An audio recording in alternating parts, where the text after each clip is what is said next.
Hello everyone and welcome back to my channel.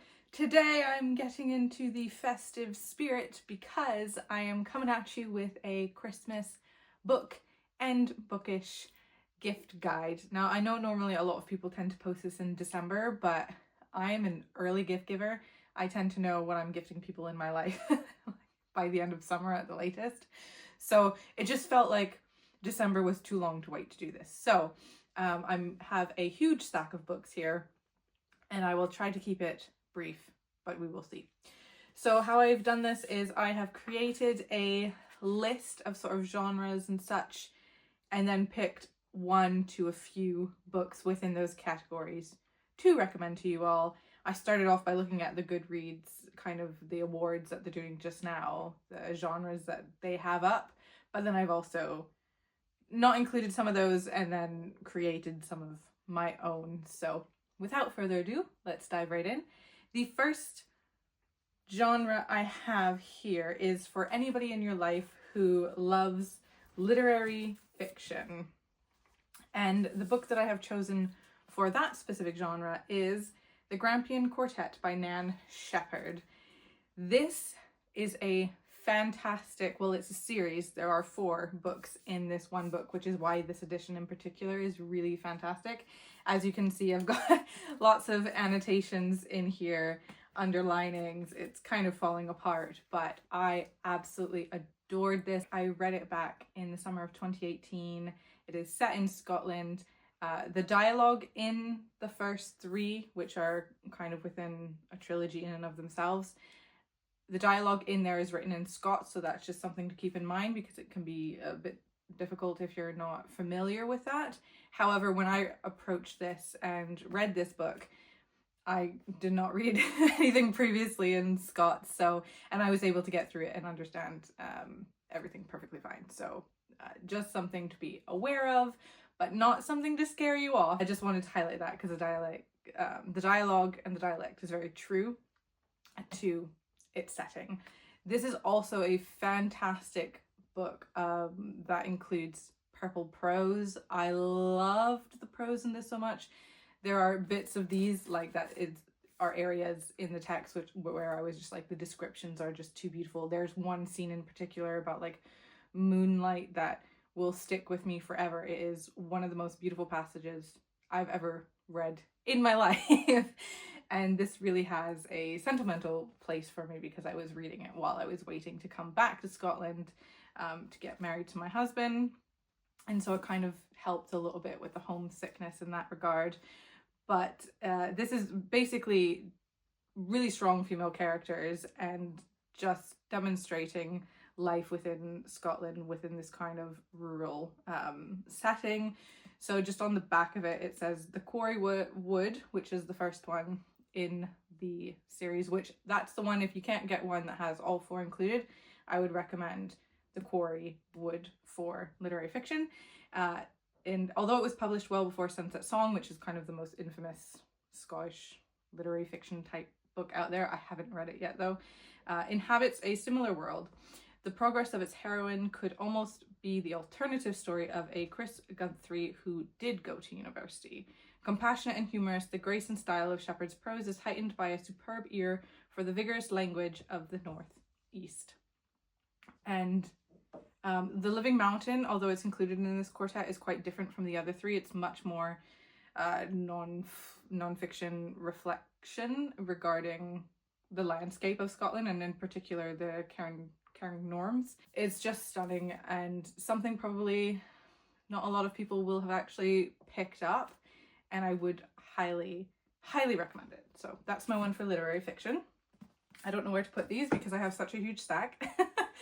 Then in terms of historical fiction, I have 2 books. One of them I don't actually have a copy of anymore because I have gifted it, but I wanted to mention it because it's kind of what you would expect, I think, from me in terms of what I enjoy for historical fiction, and it's called Little by Edward Carey, and it is it's a story about an assistant to like Madame Tussauds and creating wax figures, but it's very gothic and quite dark and creepy.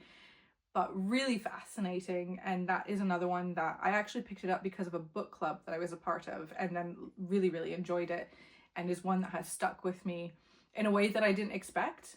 But yeah, I really enjoyed that one, and I think that's a great historical fiction book for literally anybody, but also especially if you're into things maybe a little bit more dark and creepy. The next one is the Bedlam Stacks by Natasha Pulley. Now, I read this back in 2017, so I have to say I don't remember a huge amount about this book because my memory is awful. But I remember enjoying it, and it has remained on my shelves for that long, which is saying something as well, because if I don't thoroughly enjoy a book, it's not likely to stay on my shelves, especially now when I don't have a huge amount of book space left, and I really don't have any more space for shelves either, unless I start going into other areas of the house. But this is one that I remember being there was a bit of whimsy in it. It was very magical realism in terms of the historical fiction. It's an excellent book, and I'm going to read the blurb because, again, I don't have a fantastic memory. Deep in uncharted Peru, the holy town of Bedlam stands at the edge of a forest. The shrine statues move, and anyone who crosses the border dies. But somewhere inside are cinchona trees, whose bark yields quinine. Apologies for my pronunciation, this is why I don't read aloud. The only known treatment for malaria. By 1859, on the other side of the Pacific, the hunt for a reliable source of quinine is critical, and the India office searches out its last qualified expeditionary. You know what I'm trying to say. Expeditionary? Anyways, the injured Merrick Tremaine. Against his own better judgment, Merrick finds himself dispatched to Bedlam under orders to bring back cinchona cuttings at any cost. As Merrick travels into hostile territory, he meets Raphael, a priest around whom the villagers of Bedlam spin unsettlingly familiar stories of impossible disappearances and living stone. It is through him that Merrick finally discovers a legacy that will prove more dangerous and valuable than the India office could ever have imagined. Fascinating.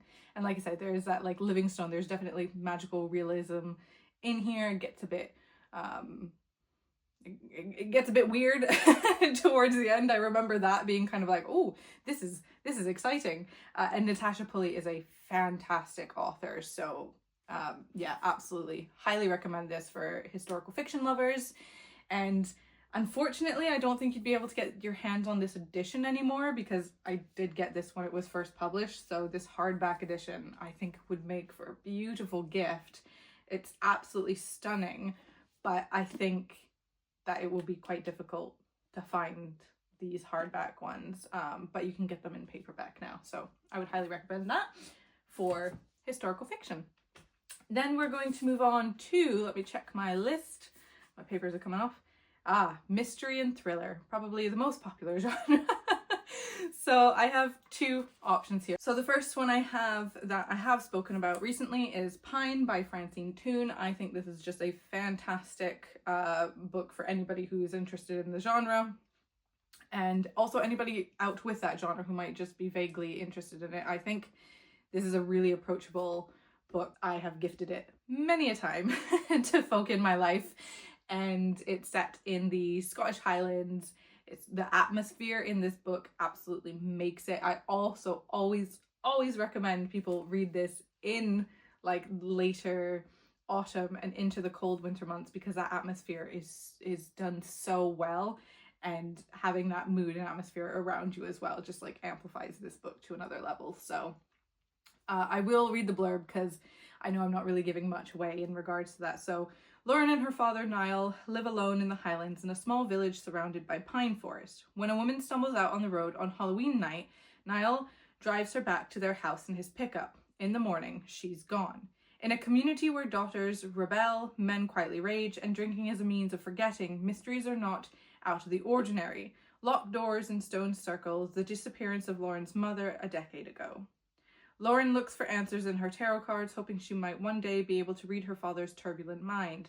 Neighbors know more than they let on, but when a local teenager goes missing, it's no longer clear who she can trust.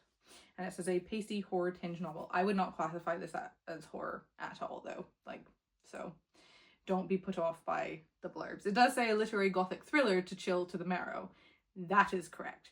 That's the blurb that I think is extremely fitting, and yeah, highly recommend it. Another one from mystery and thriller, which I haven't discussed before, is The Shape of Darkness by Laura Purcell. This is also one of these books that is fantastic for this time of the year.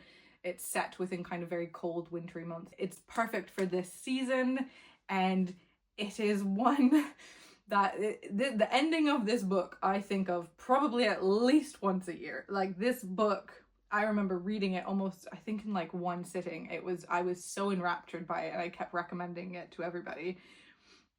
But it's also one that I think maybe people wouldn't pick up in terms of their interest in mystery and thriller, because Laura Purcell, her name is definitely more attached now to the Gothic genre, which this does definitely still fit in with that, but it is 100% a mystery book, and one that I have thoroughly enjoyed, and the ending blew my mind in the best way. So yeah, I would highly recommend this. So this one is essentially following, I think it's Agnes, is that her name? Yeah, it's like Victorian era.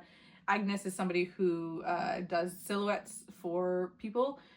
This was as like photography was starting to build up, the silhouettes that you see, and suddenly, mysteriously, the people that are sitting for their silhouette portraits are being found no longer alive, and it's kind of like the mystery of what that connection is, and why it's happening in the way that it's happening. But she's also, Agnes seeks out help from a spirit medium child. What is the child's name?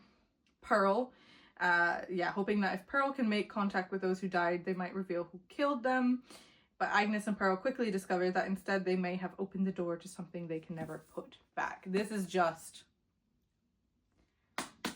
highly recommend it, and again, like I say, probably not one that people who enjoy that genre would naturally grab, because it might not even be within that section at a bookshop. And again, this is a hardback version, so I got this when it was first published, but now it's out in paperback, so a little bit easier on the budget as well. Ooh, that's gonna, please don't fall. Right, so then what else do I have? Fantasy. For the fantasy lovers, I have one that you might have already heard of, to be perfectly honest, but it's Strange the Dreamer by Laini Taylor. I adore Laini Taylor. I read Daughters of Smoke and Bone by her and was obsessed, and when this came out, oh, again, it was one that I just blasted through. The world building was incredible.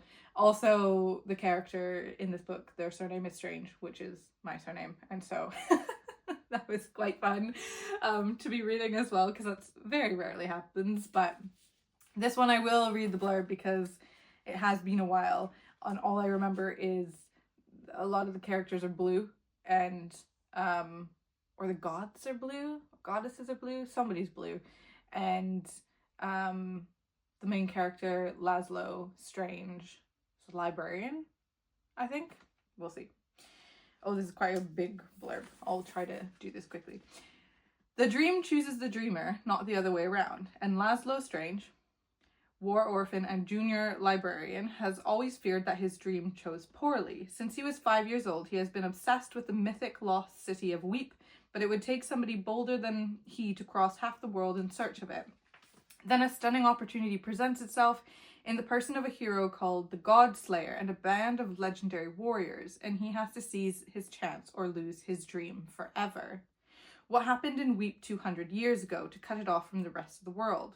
What exactly did the God Slayer slay that went by the name of God? And what is the mysterious problem he now seeks help in solving?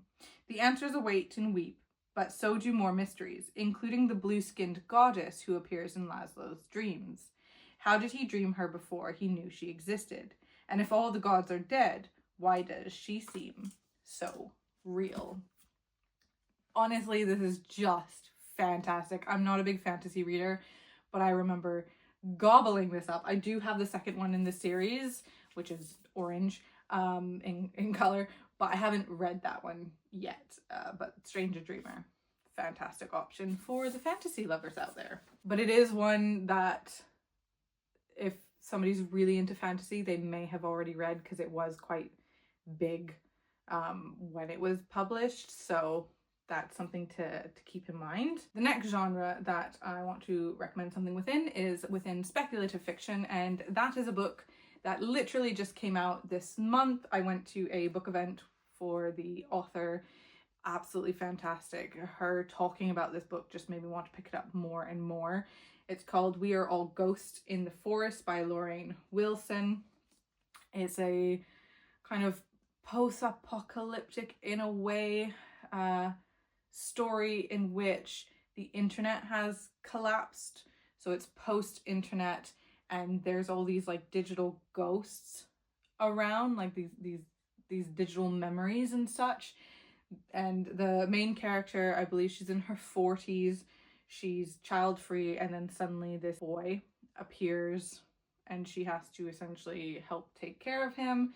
And it's kind of like exploring those other ways of mothering, but also the really difficult aspects of mothering, and very much one talking about the relationships between humans and non-humans and how we are interacting with our environment and what that is looking like. The author herself is an ecologist by trade, I believe, a conservation scientist. I think this is really exciting. There's also a cat in this, and it's a digital ghost cat that changes shape. It's like, you know how cat videos are all over the internet, and now there's these like digital ghosts. It's all of these cats into kind of like one. It's really interesting. I haven't read this one yet, but I'm so intrigued by the concept, and it's one that I want to pick up soon.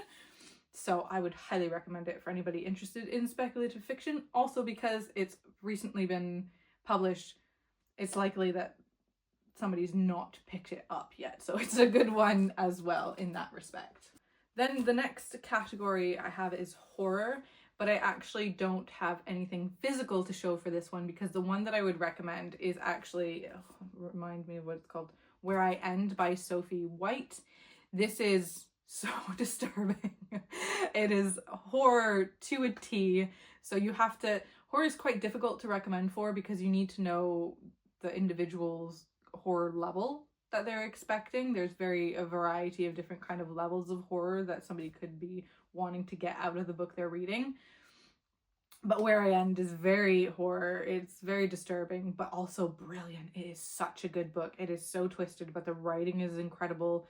It is a monstrous mother type narrative, and the difficulties between the relationship between the daughter and the mother, who, yeah, I don't want to go into any kind of detail because I don't want to spoil anything, but also it's set on like a sea cliff kind of edge, so the atmosphere itself, stormy sea coastal, is absolutely brilliant, and it's one of my favorite horror books out there. And I think if you're gifting somebody a horror book, you kind of already know that they really like horror, so I feel like that would be a good one for them. I had the category of nonfiction, but I haven't actually chosen anything to recommend, because nonfiction's quite a difficult one in the same sense of like levels of horror that you kind of think of in terms of what I've just discussed. But nonfiction people tend to like specific subjects within nonfiction, right? So whether that be literary or feminism or philosophical or nature writing, like there's so many different options within nonfiction, memoirs, biographies, all these things. And so I think you are the best person if you're gifting somebody a nonfiction as to what they'll enjoy, because it is very personalized, I think, in terms of nonfiction. The only one that I would throw out there is The Feline Philosophy, which I mentioned in a previous video, because that was it's just a lot of fun, and it's one of those books that even if people are not really into, you don't need to be into philosophy to read it. You could just be a cat lover. It's short, it's fun, but also really well written and insightful. So I would recommend that one, but if the person in your life doesn't like cats, then it might not be the one to give. And we have Gothic recommendation. Choosing one, impossible, but also I have done so. However, to start, I would say literally any of the classics first and foremost, like, you know, Frankenstein, Dracula, Picture of Dorian Gray, Rebecca, anything by Shirley Jackson, Phantom of the Opera. There's literally so many options, and really classic ghost story collections as well. Those are all fantastic and is what I would suggest first and foremost. A more contemporary one that I would recommend, especially if people are maybe a little bit scared of the classics, is The Ghost Woods by C.J. Cooke. This is really the epitome of the eco-Gothic, truly. It's a fantastic book. It's got elements of historical fiction in there as well. It's essentially looking at a mother and baby's home, and it's set in Scotland, 1965. And yes, Pearl Gorham arrives in 1965, one of a string of young women sent to Lichen Hall to give birth. When she meets the mysterious mother and young boy who lives on the ground, the truth of the house emerges and darkness moves in. This is queer. It is, like I said, eco-Gothic, and is really well written. I don't know what to say to not spoil it. Really great for fans of contemporary Gothic, like Mexican Gothic and things like that. I just absolutely adored this book, and it is perfect again for this season.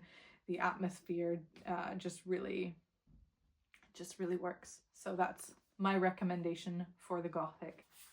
And then what do we have? Dark academia. Okay. In terms of dark academia, I would highly recommend Blood Over Bright Haven by M.L. Wang.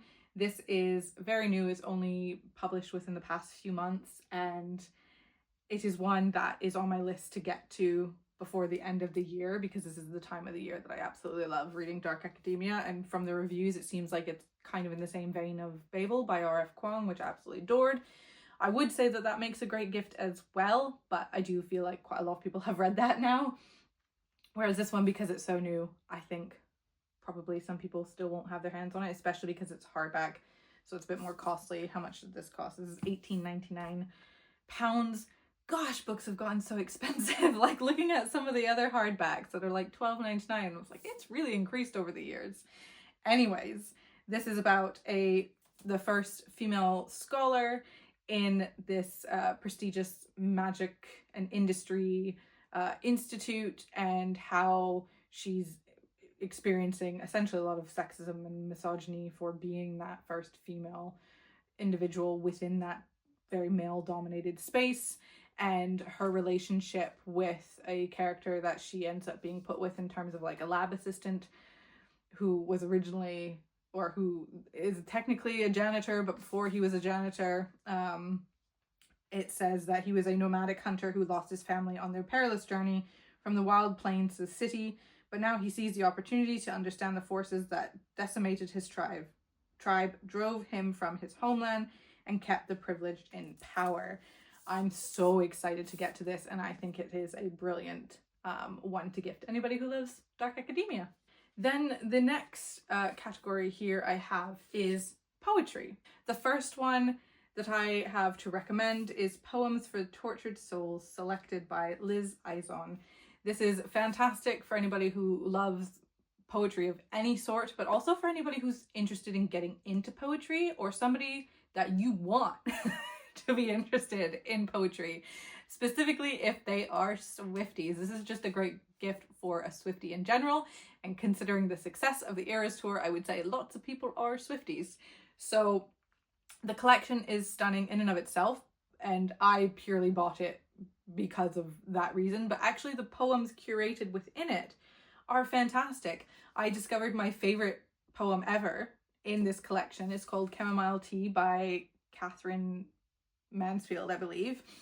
So beautiful. I need to get it like printed or something and put up like framed on my wall because it's beautiful. But also there's a poem by Charles Dickens, which I didn't even know Charles Dickens wrote poetry, and it was fantastic. It's called The Ivy Green, and there we have it.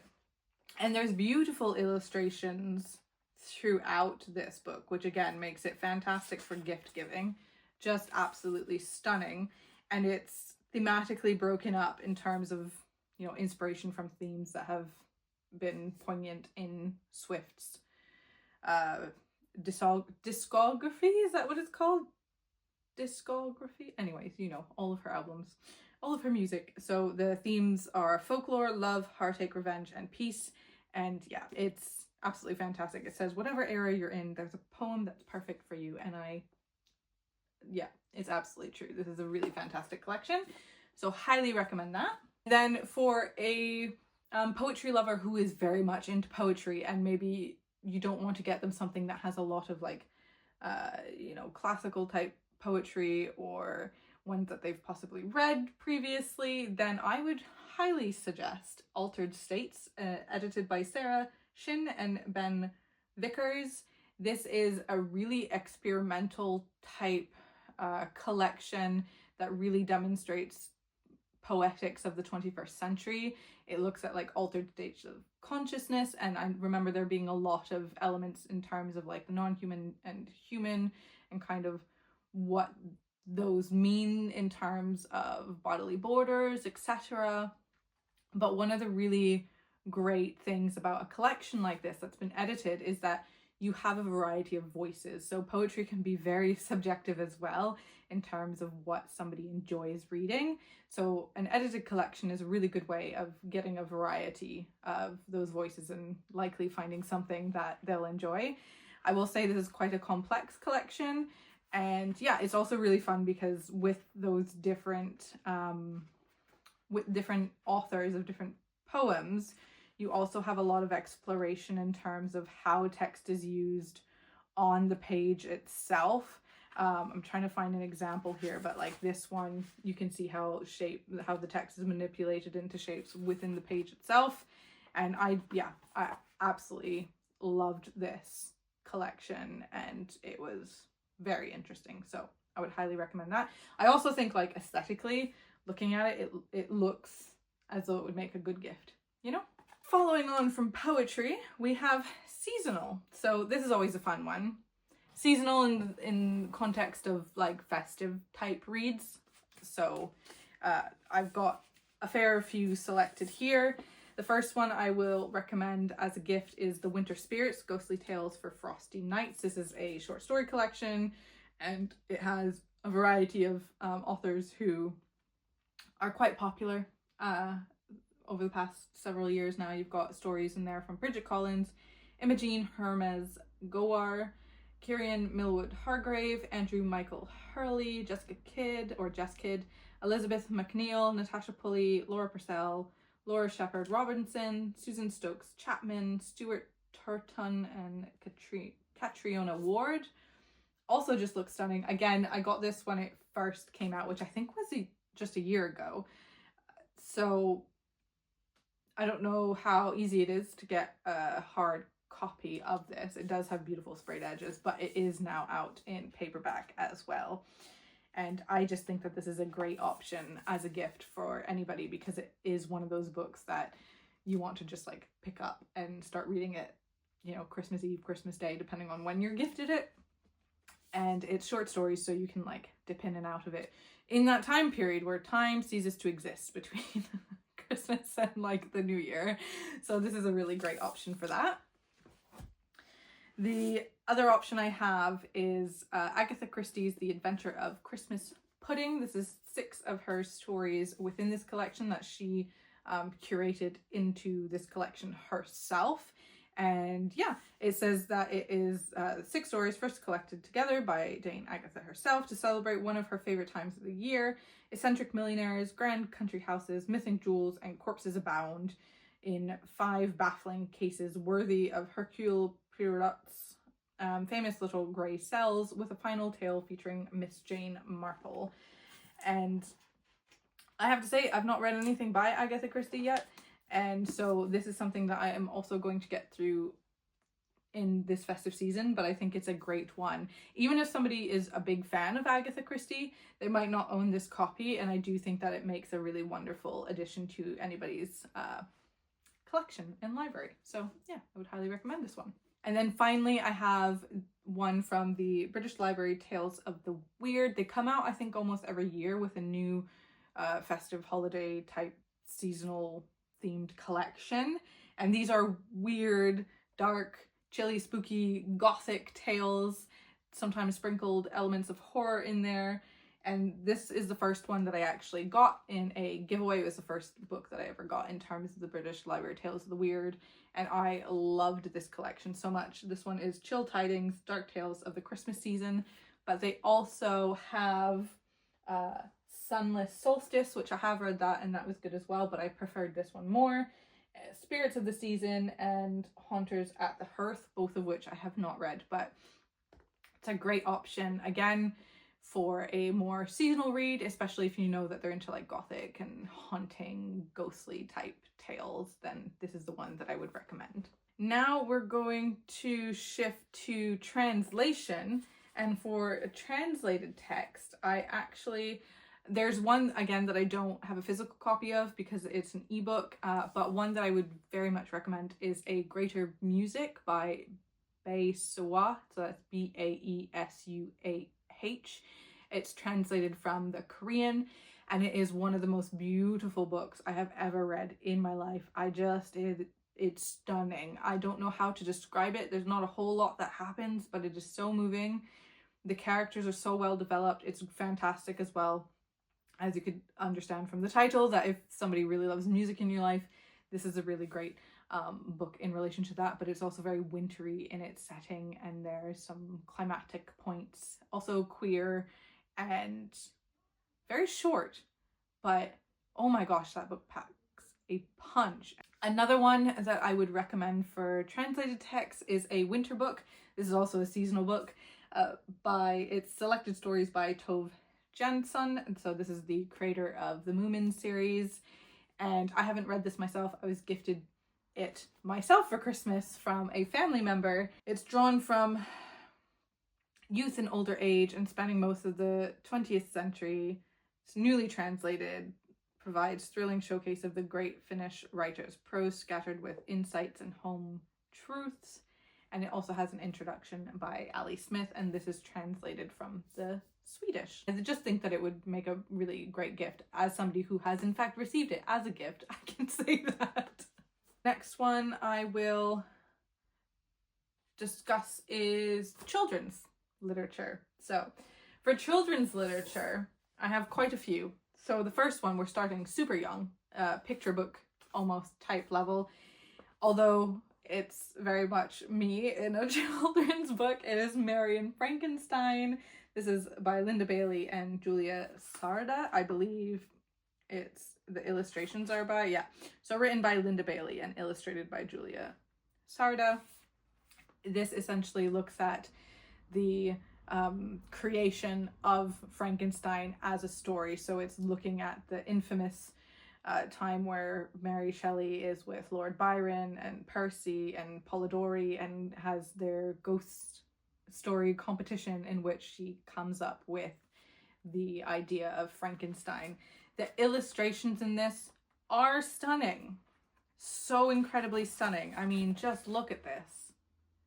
I can't get enough of this book.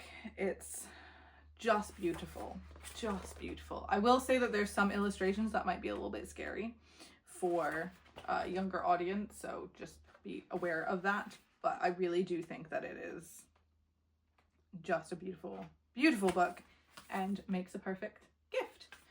Then for a slightly older age category, but still very much within the children's literature, is Francine Harding's Island of Whispers, illustrated by Emily Gravett.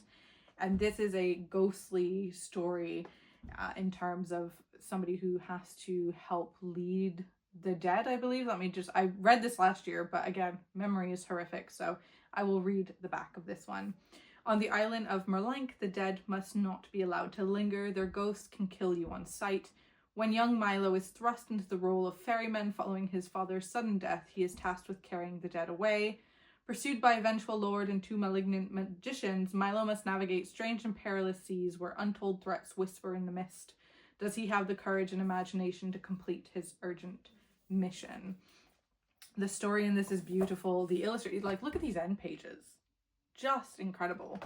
But also, the illustrations themselves are stunning. Absolutely stunning. And this was one that I just picked up when I was exploring Waterstones and saw it and was like, you know what, that looks really interesting. Read it myself and absolutely adored it.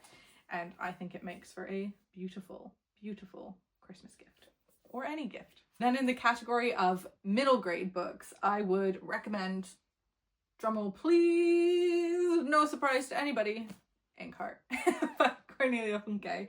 And I will recommend this because, you know, it's possible that they've already read this. It's quite popular. It's been out there for a very long time, and that's fantastic. If a young person has not read this, then I highly recommend getting this, or The Adult in Your Life, because I think that this is a fantastic book for any age. But also, if somebody you know loves the world of Inkheart and Ink World in and of itself, then there's exciting things that are happening now this year. But I just wanted to say that Inkheart, you have Inkheart, which is the first in the series, then Inkspell and Ink Death. So also a, you know, gift that can keep on giving if somebody really, if you give them Inkheart and they really get into it, you know, you've got gifts lined up for a wee while. But also if they have really enjoyed reading within Ink World, even as an adult, if you know as a child they really enjoyed it, then The Color of Revenge by Cornelia Funke was just released this October here in the UK. I think in North America it only came out this month. So again, probably a high chance that they don't have this yet. And this just makes for a beautiful gift as well, especially these UK editions. Like, oh my god, they're stunning. Includes a ribbon as well. But this is returning to the world of Inkheart, and so it makes the perfect gift. Absolutely. Would highly recommend it. If you haven't heard me talk loads about this, which I have pretty much done in every single video I've made, but Inkheart follows the character of Meggie and her father Mo.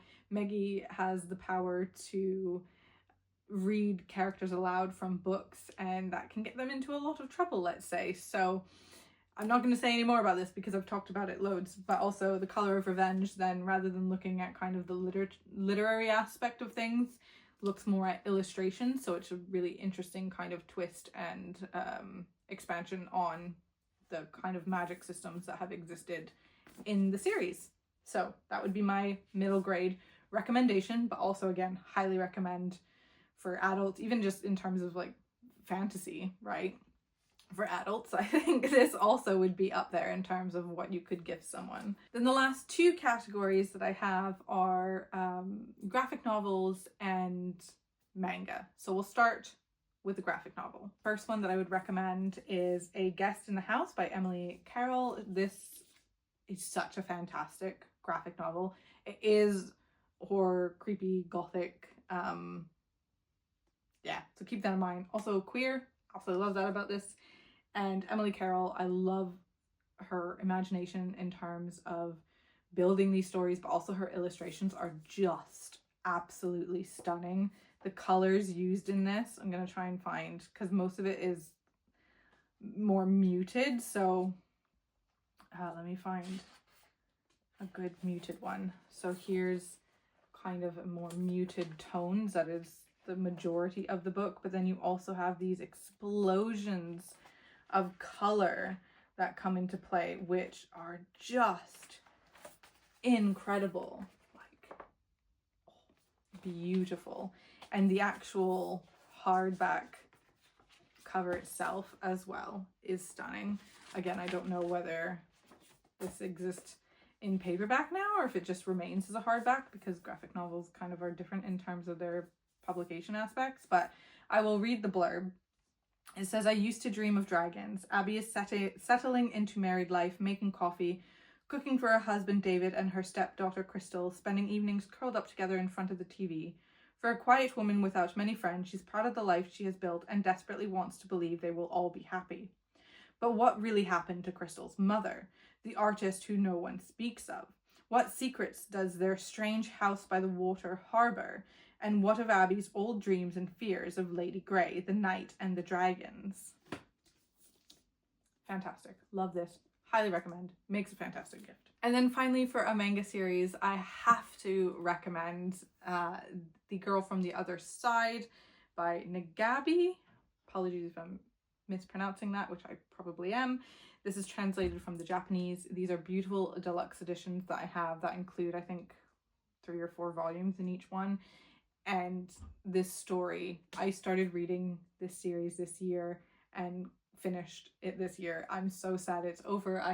There's 4 of these deluxe editions that completes the entire series, and would also make a really good gift if somebody is a big fan of this series but maybe has the singular paperback volumes of these stories. So the deluxe is just like a beautiful way of having them all together. It's such a beautiful story in terms of understanding difference and the kind of beautiful moments in developing familial relationships and caring for others.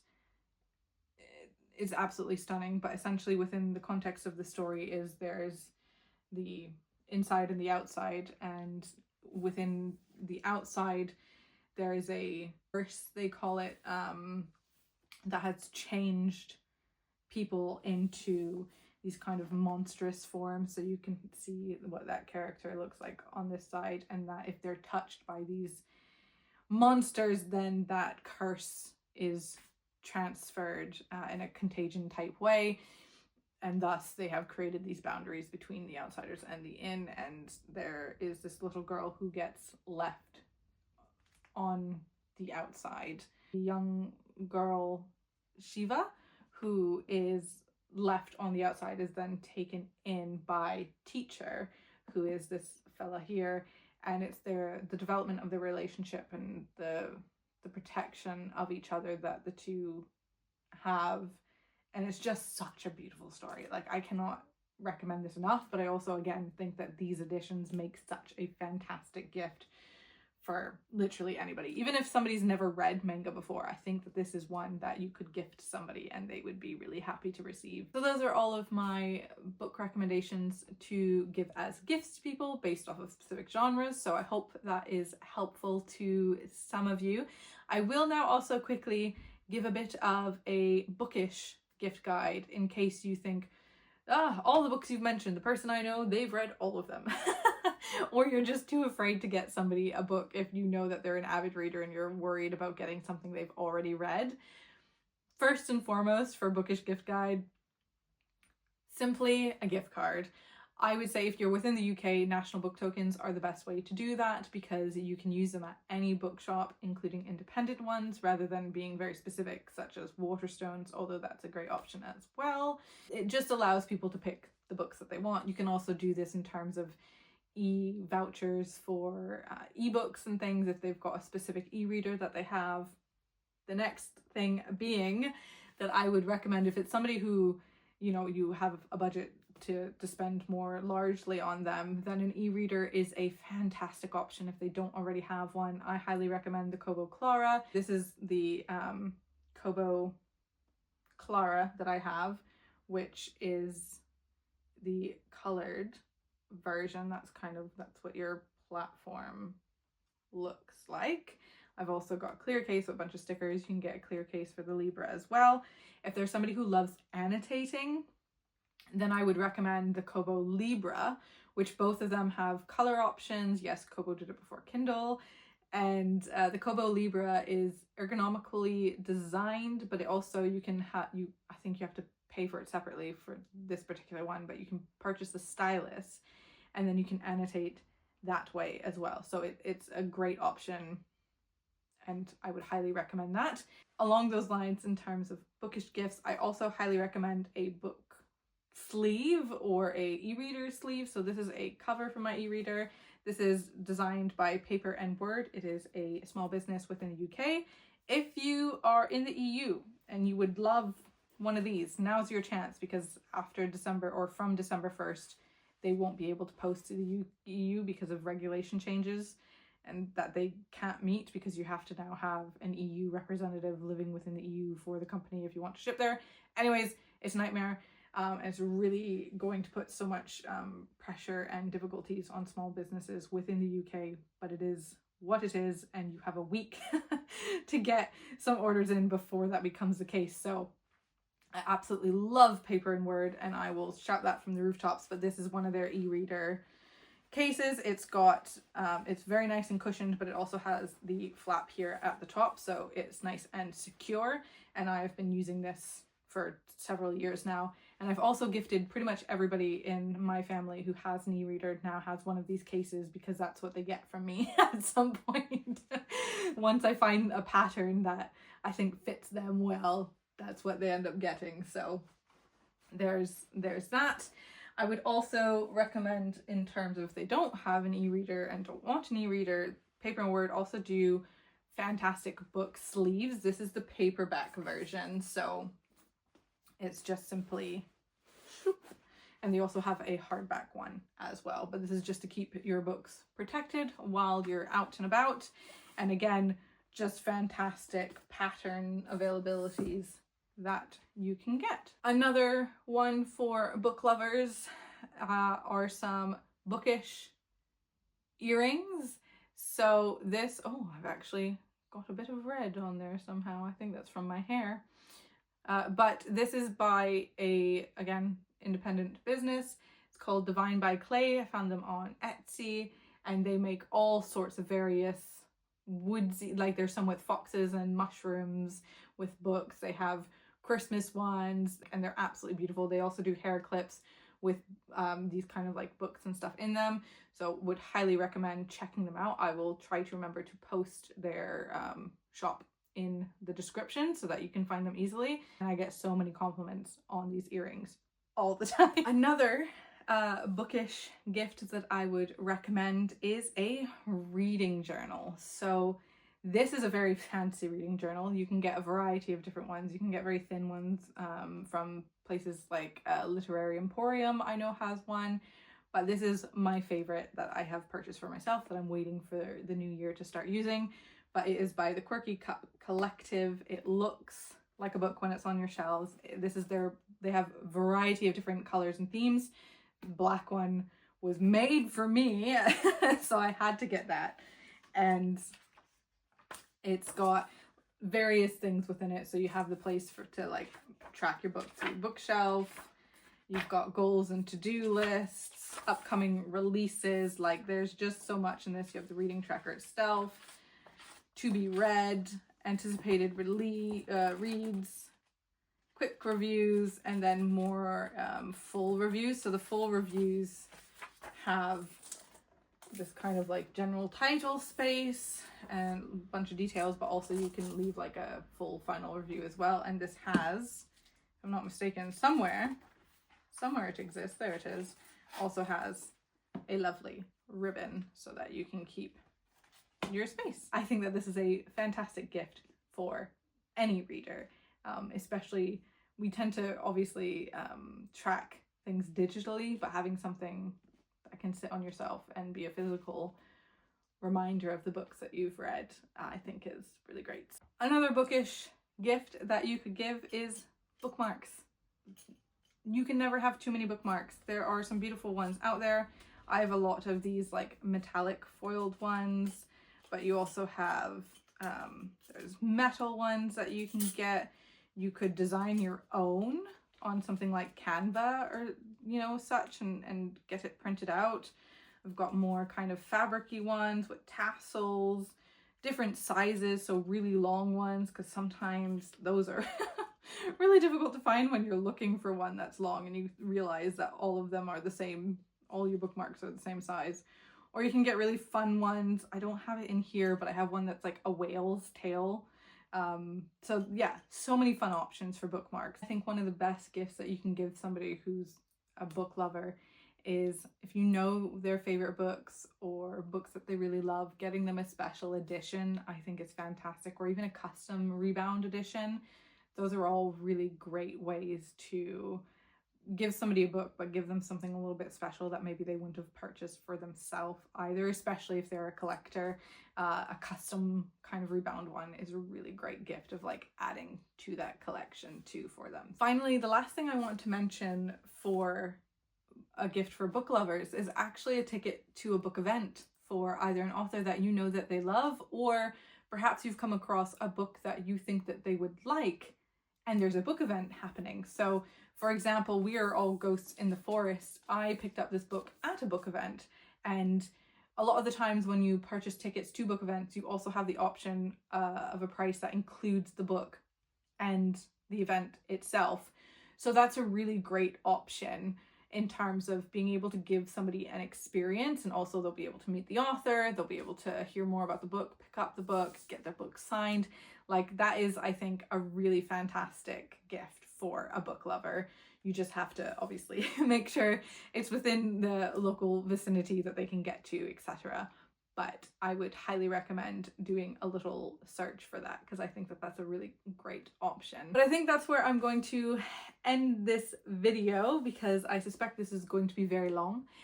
But I hope that gave you some ideas for some Christmas gifts or holiday gifts, any kind of gifts in general, if you still have some shopping to do. But otherwise, thank you so much for watching, and I look forward to seeing you next time.